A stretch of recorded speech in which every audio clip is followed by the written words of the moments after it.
Pessoal, vamos falar um pouquinho da relação entre compreensão textual e interpretação textual, porque boa parte da prova de códigos e linguagens envolve essas habilidades de compreender e interpretar o texto. E há aí algumas diferenças acerca dessas relações.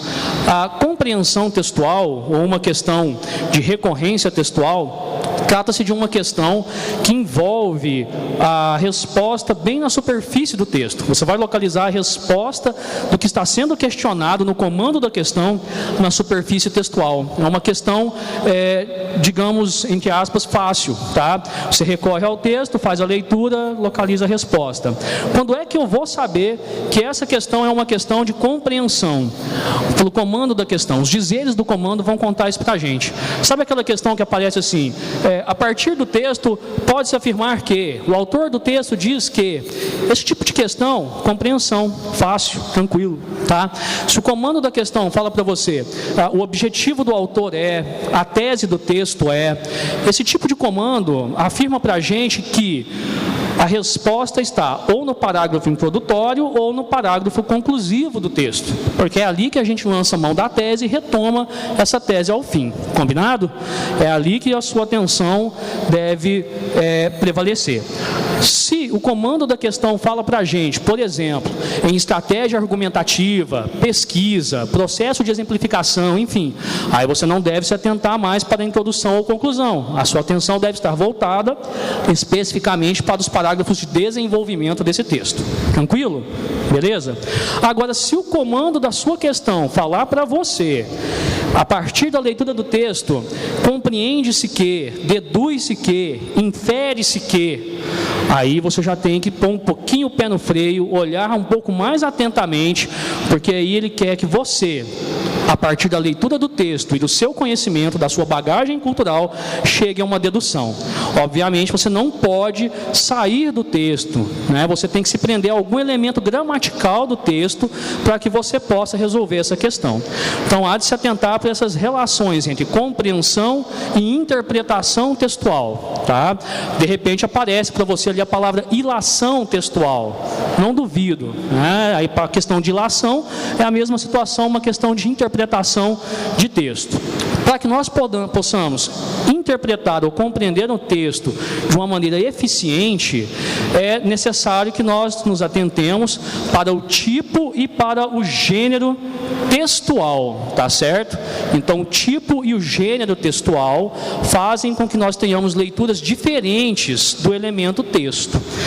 Veja só, o tipo textual nada mais é do que uma abstração, é um conceito.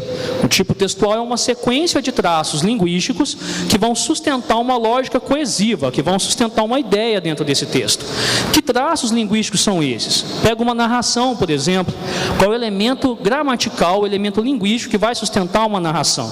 A gente vai ter ali um verbo de ação, um verbo significativo, nocional, ou seja, você precisa observar os verbos que ali vão se configurar como transitivos diretos, indiretos ou até mesmo verbos intransitivos. Se você pega, por exemplo, um tipo textual descritivo, aí você também vai se prender a verbos? Claro, você vai ter ali um verbo, mas agora um verbo de ligação. Até porque você vai ter também, nós teremos a observação ali da presença de substantivos e adjetivos nesse processo descritivo. Então, quando a gente fala assim, a prova do Enem é uma prova não gramatical, não é bem assim que funciona, né? A gramática ali ela é acessada de uma maneira indireta e está a serviço da produção de significados dentro do texto. Então, cuidado, pessoal, não vamos subestimar a prova, não vamos entender como uma prova, entre aspas, meramente interpretativa, até porque interpretação e compreensão a gente já viu que não é algo assim também tão simples, né? Não é um bicho de 7 cabeças, mas não é algo também a ser subestimado, ok? Qual vai ser a diferença, então, entre o tipo e o gênero textual, pessoal? O gênero textual, ele apresenta uma função social. Ele regula a vida em sociedade. Então, de uma forma ou de outra, ele tem uma serventia para nós, ele não é mais uma abstração. Ele é o texto que nós lemos, que nós escrevemos. A nossa relação com o gênero, ela é muito mais aproximada do que a nossa relação com o tipo textual. Então, observem que todo gênero, ele estará enquadrado dentro de um tipo textual. Você pega uma fábula, é um gênero textual, porque tem uma função social, certo? Qual a função da fábula? Lá no fim, ela traz para a gente o moral da história, ela tem uma função pedagógica, concorda comigo? Agora, para que eu faça com que a fábula cumpra essa função pedagógica, ela tem que ter determinados elementos linguísticos, porque aí ela vai se encaixar dentro do processo narrativo, ok? Então toma muito cuidado, porque dependendo do tipo e do gênero textual, você vai trabalhar com interpretações e compreensões diferentes desse texto. É impossível lermos, por exemplo, um poema igual nós lemos, por exemplo, uma notícia, porque nós temos elementos linguísticos, elementos gramaticais diferentes, que se comportam diferentes no processo de tessitura desse texto, no processo de progressão do texto. E aí, para além disso, é necessário observar as relações das conjunções, dos pronomes relativos, indefinidos, pessoais, os valores semânticos dos tempos e dos modos verbais, a pontuação, sobretudo o uso de vírgulas dentro do texto, porque tudo isso influi no processo de progressão temática do nosso texto. A partir daí, então, você consegue fazer uma interpretação ou uma compreensão adequada à questão, ao comando que o Enem está colocando para você ali. E por falar nisso, o que vocês vão fazer aí no momento de resolver a prova de códigos e linguagens? A primeira coisa a ser feita ao se deparar com uma questão de língua portuguesa ali é ler o comando da questão, é ler o enunciado da questão, para que você vá para a leitura do texto já com uma leitura direcionada, sabendo o que é que você precisa ler, qual é o elemento gramatical ao qual você deve se atentar para resolver a questão de maneira eficaz, de maneira eficiente. Beleza, pessoal? Tranquilo? Quem está aprovado aí, levanta a mão para mim.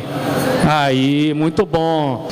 Eu trago para vocês dois outros assuntos, na realidade um assunto, né, e uma questão sobre verbos. Nós vamos voltar aqui no assunto de verbo para essa prova do Enem. Um assunto que sempre está nessa prova é variação linguística. Não dá para fazer análise de questão em prova do Enem sem considerar que há variações de uso dentro de um próprio idioma e que essas variações, elas se dão dentro de determinados eixos. Então eu posso pensar aqui nas variações seguintes, ó. A língua pode sofrer variação em modalidade. Existe uma modalidade falada do idioma e uma modalidade escrita do idioma. Lembre-se, escrever não é representar a fala. Falar é diferente de escrever. São dois sistemas diferentes. É claro que na escrita eu preciso de um pouco mais de disciplina. Eu tenho um sistema mais disciplinado. Portanto, escrever realmente é um pouco mais difícil do que falar, porque na fala eu tenho uma língua muito mais à vontade. Além do que, ao falar, outros elementos, que eu chamo de linguagem não verbal, estão envolvidos na produção do sentido. Então não dependo somente do conhecimento linguístico ou da informação verbal para poder depreender sentido de um texto falado. Então, primeira variante, modalidade falada, modalidade escrita. Segunda, variante de registro. A língua se apresenta em dois registros diferentes, um culto e o outro coloquial. É claro que há níveis de coloquialidade entre esses dois elementos, entre esses dois registros. O registro coloquial não pode ser associado ao erro. Não, o registro coloquial não é, uma estrutura coloquial não é uma estrutura errada.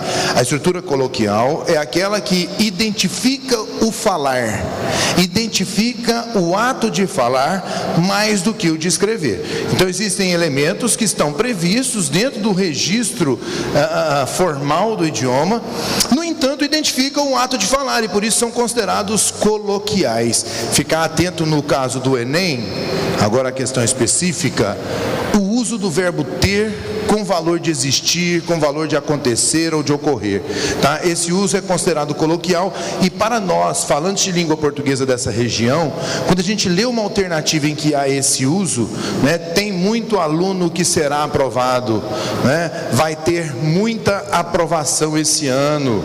Hoje tem um show com a Débora.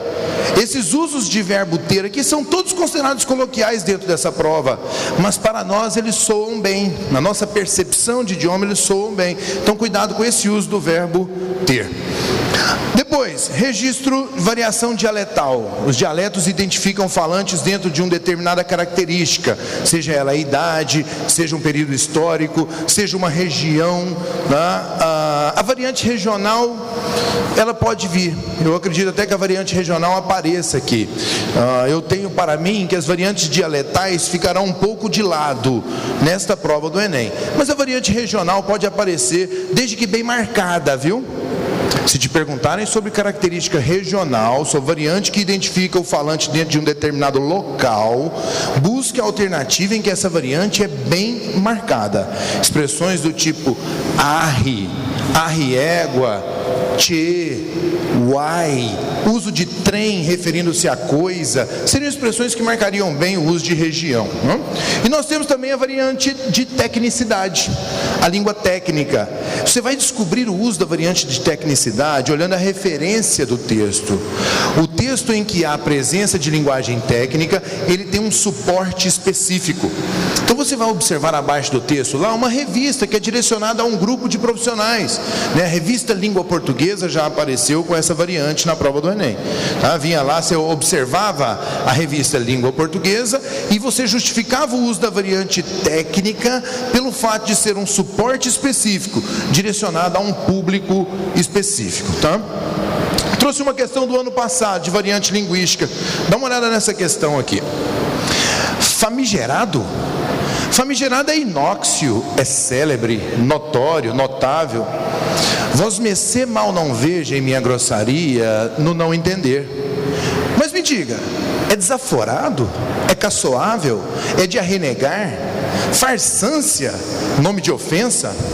Vilta nenhuma, nenhum doesto. São expressões neutras de outros usos. Pois, e o que é em fala de pobre, linguagem de em dia da semana? Famigerado? Bem, é importante, que merece louvor, respeito. Está aí um texto do Guimarães Rosa. Perceba que há predominância de metalinguagem, né? Uma narração construída em cima de uma metalinguagem, em cima de o código explicando o próprio código, né? O assunto, o teor desse trecho é o próprio idioma, a palavra famigerado, né? Dá uma olhada no que se pergunta. Nesse texto, a associação de vocábulos de língua portuguesa a determinados dias da semana remete a... Opa, eu tenho aqui, ó, associação a determinados dias da semana. Eu vou voltar no texto. Dá uma olhada aqui, ó. Onde é que ele associa dias da semana à variante linguística? No penúltimo travessão. O que é em fala de pobre, linguagem dia em dia da semana? Então ele pergunta qual é o sentido da palavra famigerado em linguagem em dia de semana. E observe que através de uma estrutura de aposto, né, tá aí a gramática presente ajudando a interpretar o texto. Linguagem dia em dia da semana está relacionada à fala de pobre. Duas expressões importantes. Fala, quando ele diz fala, eu estou num registro coloquial do idioma, o idioma falado, né?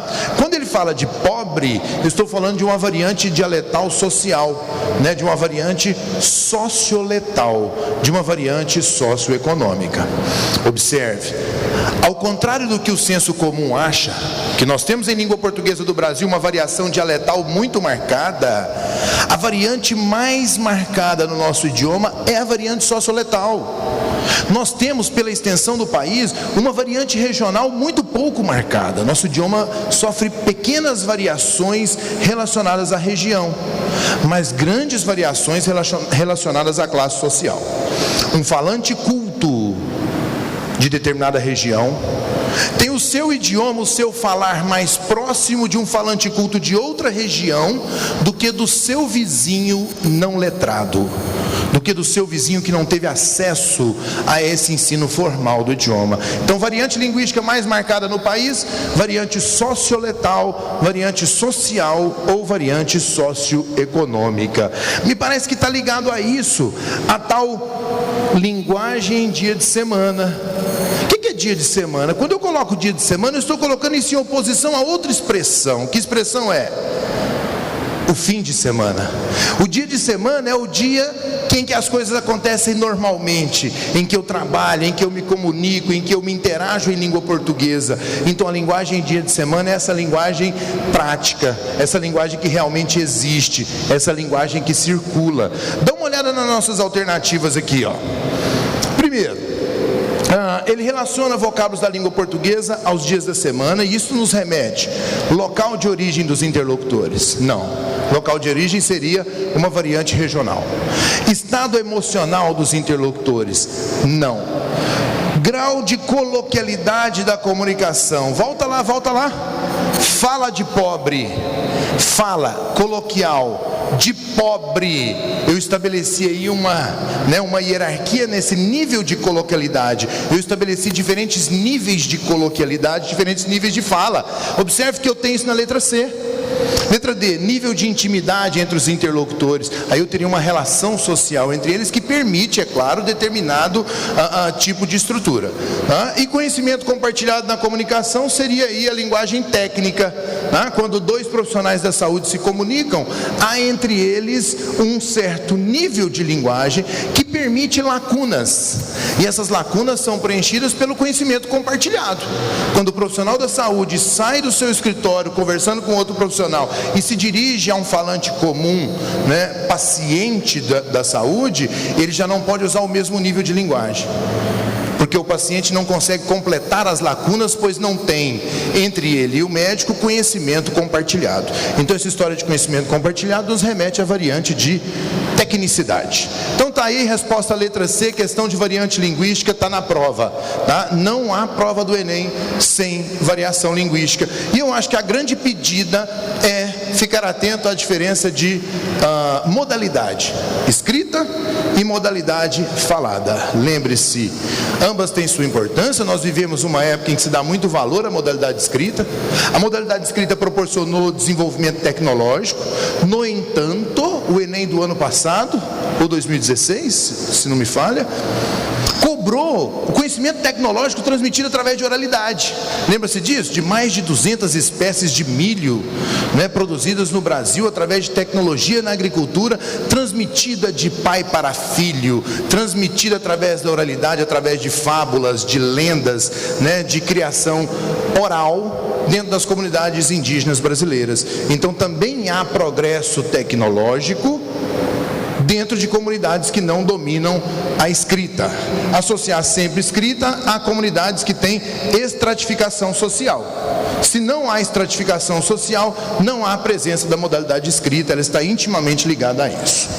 Próximo aqui, mais um texto do Guimarães Rosa. Certa vez minha mãe surrou-me com uma corda nodosa, que me pintou as costas de manchas sangrentas. Moído, virando a cabeça com dificuldade, eu distinguia nas costelas grandes lanhos vermelhos. Deitaram-me, enrolaram-me em panos molhados com água de sal, e houve uma discussão na família. Minha avó, que nos visitava, condenou o procedimento da filha, e esta afligiu-se. Irritada, ferira-me à toa, sem querer. Não guardei ódio da minha mãe, o culpado era o nó. Até arrepio. Lembro da dona Teresa mandando eu buscar a vara para ela dar no meu lombo lá em Teutaba. A culpa era sempre da vara, nunca dela. Mestra na arte de judiar das crianças. Mas vem aqui, texto narrativo. Conheceu aqui o texto narrativo, não conheceu? Já verbos de ação, verbo significativo, progressão de ações, enredo. Olha o que ele te pergunta. Num texto narrativo, a sequência dos fatos contribui para a progressão temática. No fragmento, esse processo é indicado letra A. pela alternância das pessoas do discurso que determinam o foco narrativo. Letra B, pela utilização de formas verbais que marcam tempos narrativos variados. Letra C, pela indeterminação dos sujeitos de ações que caracterizam os eventos narrados. Letra D, pela justaposição de frases que relacionam semanticamente os acontecimentos narrados. Letra E, pela recorrência de expressões adverbiais que organizam temporalmente a narrativa. Você percebe aí uma questão de texto narrativo, em que a gramática, como disse o Peterson, é usada como suporte para a interpretação do texto. Agora, se você observar lá no enunciado, que é ele quem vai te indicar a resposta, é o enunciado que vai te levar à resposta. Ele pergunta de progressão temática, ele fala de sequência de fatos. Isso me leva para uma coesão chamada coesão sequencial. E a coesão sequencial se dá como? Através das relações semânticas, conjunções. Parece que eu não vi nas alternativas conjunções. E através também dos tempos verbais. O verbo é uma excelente pedida e já caiu. Já caiu o presente histórico. Lembre-se, atualiza fatos do passado, trata fatos no passado como se fossem atuais. Você vai marcar o presente do indicativo, você vai marcar o presente histórico. Aqui, quando você volta ao texto, você observa, e você vai fazer isso, vai marcar, você observa a alternância entre os tempos do pretérito. Você observa ali, surrou-me, pretérito perfeito, pintou, pretérito perfeito, deitar ao mesmo tempo, condenou ao mesmo tempo. Mas você percebe já no penúltima linha o ferir-me, pretérito mais que perfeito do indicativo, sinônimo de havia ferido, sinônimo de tinha ferido nas formas compostas. A alternância entre tempos do passado marca a sequência temporal dos eventos descritos na narração. Isso me leva a quê? Me leva à letra B, né? Esse processo, né, de progressão temática é indicado pela utilização de formas verbais que marcam tempo diferente, período diferente, marcam tempos narrativos variados dentro de um mesmo texto. É isso aí, pessoal. Nossa dica: variante linguística, dentro da gramática, os verbos. Vocês estão de parabéns, estão fazendo algo mais, estão aqui num domingo todo de conhecimento, e isso vai fazer grande diferença na hora da prova. Vamos lá, boa prova para todo mundo e grande sucesso. Tchau, tchau.